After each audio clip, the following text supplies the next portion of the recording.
Then to prove that the two triangles are congruent, we need to apply the 4 steps. What is the step number 1? Identify the given. Okay, ilan ang given natin dyan? Dalawa po. What are those? Angle 1 is congruent to angle 2. Ano yung second given? O is the midpoint of segment AH. Okay, next, kasama sa step number 1, after identifying the given, put a markings na po tayo. O, focus tayo dito. Angle 1 is congruent to angle 2. Asan po yun? Ito po si angle 1. Ito si angle 2. O, lagyan daw natin ng markings. Next, focus tayo dito sa pangalawang given. O is the midpoint of segment AH. Meaning, nahati anak si AH sa ilan po? Ano po yung dalawang yon?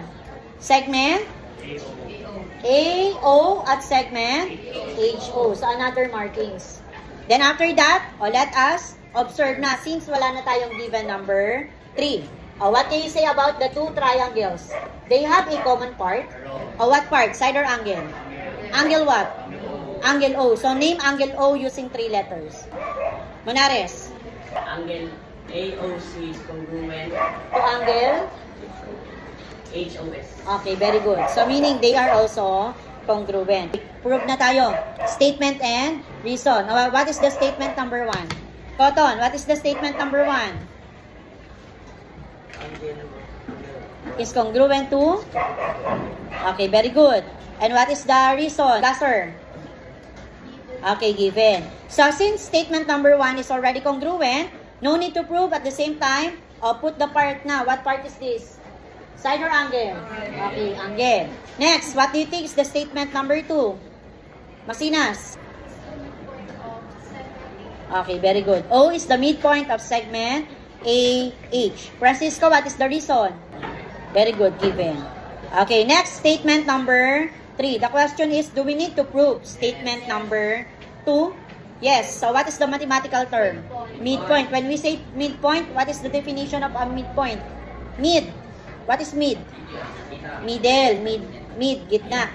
Okay, meaning, midpoint, it is a point that divide the segment into 2 congruent parts. Meaning, sa Tagalog, si point O daw ay dinivide niya si AH sa ilan. At ano po yung dalawang yon? State the 2 congruent segment. Malabanan. Very good. Segment AO is congruent to segment HO. Again, ano yung mathematical term na ginamit? Midpoint. Now, what is the reason? Tapongot. Very good. Definition of midpoint. Do you understand? Since number 3 is already congruent, lagay na natin. What part is this? Side na po. Proceed na tayo, anak, sa statement number 4. Saan natin kukunin, anak, si statement number 4? Dito na sa illustration. So, based on the given illustration and based on the markings, what is the last congruent part? Reblora? Is congruent to? Okay, very good. They are congruent. Reason? Okay, laging vertical angle theorem. Okay, bakit vertical angle theorem? Anak, magkatalikuran sila. Di ba pag sinabi natin vertical angle, 2 angles with a common vertex but no common side. Or just simply pag magkatalikuran, vertical angle yun. Do you understand? So, since they are already congruent, identify the part. Side or angle? Meron na tayong postulate. Tama ba?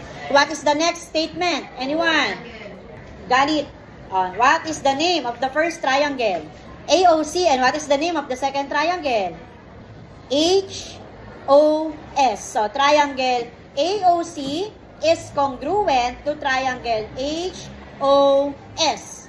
And what is the reason? Sige, Manibale, what is the reason? Okay, very good. ASA. ASA. Postulate. Do you understand?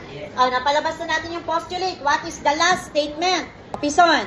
What is the last statement? Segment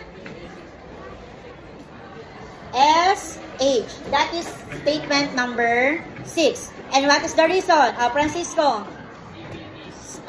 CPT. CPC. Do you understand? Any question?